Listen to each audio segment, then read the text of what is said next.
शेतकऱ्यांच्या बोनसचे चुकारे हे मागील अनेक दिवसांपासून प्रलंबित होते। खरीप हंगामात धान्याची लागवड करण्याकरिता शेतकऱ्यांना आर्थिक स्वरूपाची आवश्यकता असताना खिशात मात्र दमडी नसल्याने शेतकरी चिंतेत आला होता। अखेर माजी मंत्री परिणय फुके यांनी शेतकऱ्यांचे हे प्रश्न मुख्यमंत्री देवेंद्र फडणवीस यांच्या समोर मांडले व तत्काळ बोनसचा निधी शेतकऱ्यांच्या खात्यात जमा करण्यासाठी पाठपुरावा केला। अखेर मुख्यमंत्र्यांनी शेतकऱ्यांचे धान्याचे चुकारे करणार असल्याची जाहीर केले असून यामुळे जवळपास 2.5 लाख शेतकऱ्यांना याचा फायदा होणार असून शेतकरी सुखावला आहे। आपल्या धान उत्पादक जिल्ह्यांसाठी ही फार मोठी आणि आनंदाची गोष्ट आहे।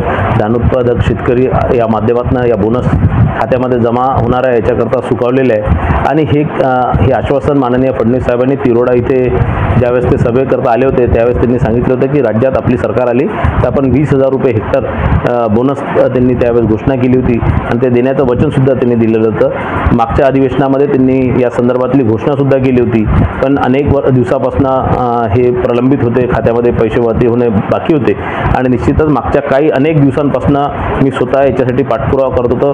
मागच्या आठवड्यातच 5 दिवसाआधी माझी त्यांची भेट झाली आणि त्यांनी मला वचन दिले होते की पुढच्या 7 दिवसात पुढच्या आठवड्याभरात तुमच्या शेतकऱ्यांच्या खात्यामध्ये हे पैसे वळती होणार आणि आज जिल्हाधिकारी कार्यालयामध्ये हे सगळे पैसे आलेले आहेत आणि उद्या आणि परवा हे सगळे पैसे शेतकऱ्यांच्या खात्यामध्ये जमा होणार आहेत।